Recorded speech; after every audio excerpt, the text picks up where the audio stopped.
ত্রয়োদশ জাতীয় সংসদ নির্বাচনে চাঁদপুরের ৫টি আসনে প্রতিদ্বন্দ্বিতায় অংশ নেয় বিভিন্ন দলের ৩৬ জন প্রার্থী। তার মধ্যে নির্বাচনী আইনে জামানত হারিয়েছেন ২৫ জন।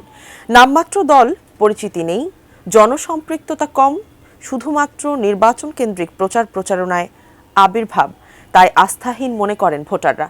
অপরদিকে প্রার্থীরা বলছেন ভিন্ন কথা। চাঁদপুর প্রতিনিধি বিল্লাল ঢালির পাঠানো তথ্যচিত্রে বিস্তারিত ডেস্ক রিপোর্টে। চাঁদপুরের ৫টি আসনে ১৪টি রাজনৈতিক দল ও স্বতন্ত্র মিলিয়ে এবারের নির্বাচনে অংশ নেয়া ২৫ প্রার্থী হারিয়েছেন জামানত। জামানত রক্ষা হয়েছে বিজয়ী ৫ প্রার্থী সহ মাত্র ৬ জনের, যার মধ্যে ১১ দলীয় জোট সমর্থিত জামায়াত ইসলামীর প্রার্থী ৩ জন, লিবারেল ডেমোক্রেটিক পার্টি এলডিপির প্রার্থী ২ জন আর বিএনপির প্রার্থী ১ জন। এবারে সুষ্ঠু এবং নিরপেক্ষ নির্বাচনে এত প্রার্থী জামানত হারানো নিয়ে ভোটাররা বলছেন রাজনৈতিক দলগুলো গ্রহণযোগ্য এবং জনপ্রিয় ব্যক্তিকে মনোনয়ন দিতে না পারার কারণে এমনটা হয়েছে। কিছু প্রার্থী আছে যে জনগণের কাছে ওনারা যান না, শুধু নির্বাচন আসলেই ওনারা প্রার্থী হন। প্রকৃতপক্ষে বাংলাদেশের জনগণ এখন সচেতন। তাদেরকে আমরা দেখি না, চিনি না, কি ভোট দেবো আমরা। ভবিষ্যতে এরা যে প্রার্থী হইব, এদেরকে কিভাবে জনগণ ভোট দিবে।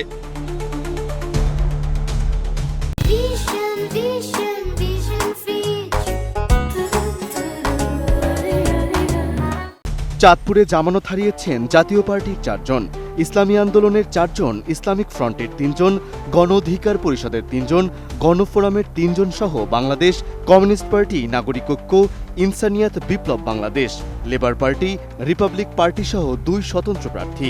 প্রাপ্ত ভোটের হিসেবে ৪ সংখ্যা পার হতে পারে নাই ১৬ জন প্রার্থী। প্রার্থীরা মনে করেন উপলব্ধির অভাব, কালো টাকার প্রভাবে এমন ঘটনা ঘটেছে। ভোটার আছে, কিন্তু ভোটারদের কাছে তো সেই মেসেজটা পৌঁছাতে হবে। আর আমরা এই প্রথমেই নির্বাচন করি। আর আমাদের যে সুফি দর্শনের আহলে সুন্নাত ওয়াল জামাতের মতাদর্শে ওনারা এখনো নির্বাচনমুখী, রাজনীতিমুখী হয় না। মানুষের মধ্যে এখনো ভালো একটা রাষ্ট্র কাঠামো তৈরির ক্ষেত্রে যে ভালো মানুষের প্রয়োজন, এই জিনিসটা মানুষ এখনো উপলব্ধি করে নাই।